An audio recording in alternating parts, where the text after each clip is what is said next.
శ్రీ లక్ష్మీ సింహపరబ్రహ్మణే నమః.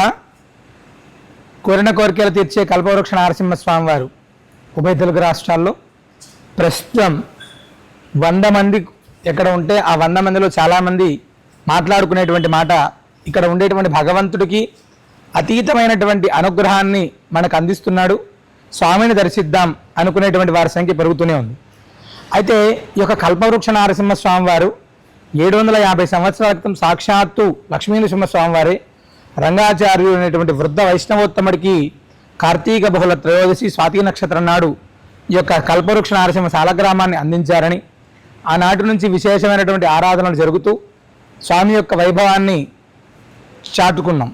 అయితే ఈ సంవత్సరం గోవింద కల్పవృక్ష నరసింహ సాలగ్రామ దివ్య సన్నిధులు సాక్షాత్తు భగవత్ సంకల్పంగా భద్రాద్రి దివ్యక్షేత్రంలో అత్యంత వైభవంగా స్వామి ఇక్కడ వేంచేసి వేలాది లక్షలాది మంది భక్తులని అనుగ్రహిస్తూ ప్రతినిత్యం కూడా ముడుపు కట్టి ఆశ్రయిస్తే స్వామి వారి సంకల్పాలని నెరవేరుస్తూ యం కామయతే చిత్తం తం ప్రాప్నోతి నిశ్చయమని, నీ దగ్గర ధర్మబద్ధమైనటువంటి సంకల్పం ఉందా, భద్రాద్రికి రా, ఒక్కసారి స్వామిని దర్శించు, నేను అనుగ్రహిస్తాను అని చెప్పి స్వామి అద్భుతంగా లీలలు చూపిస్తున్నాడు.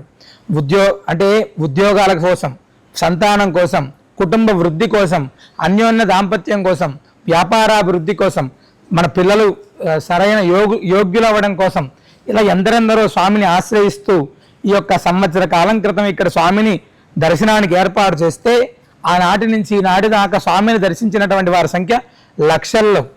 అలాంటి వారందరూ కూడా స్వామిని అద్భుతంగా ఆరాధించుకునేటువంటి శుభ సందర్భం ఈ నెల 28వ తారీఖు కార్తీక బహుళ త్రయోదశి స్వాతి నక్షత్రం. తిరిగి స్వామి ఆనాడు ఎలా అయితే స్వామికి రంగాచార్య స్వామి వారికి అందించారో ఆనాడు ఎలా అందించినటువంటి విధంగా మనం కూడా విశేషమైనటువంటి స్వామికి అభిషేకం, అదేవిధంగా మహానృసింహ హోమం, మహాసుదర్శన నారసింహ హోమాన్ని మనం నిర్వహిస్తున్నాం.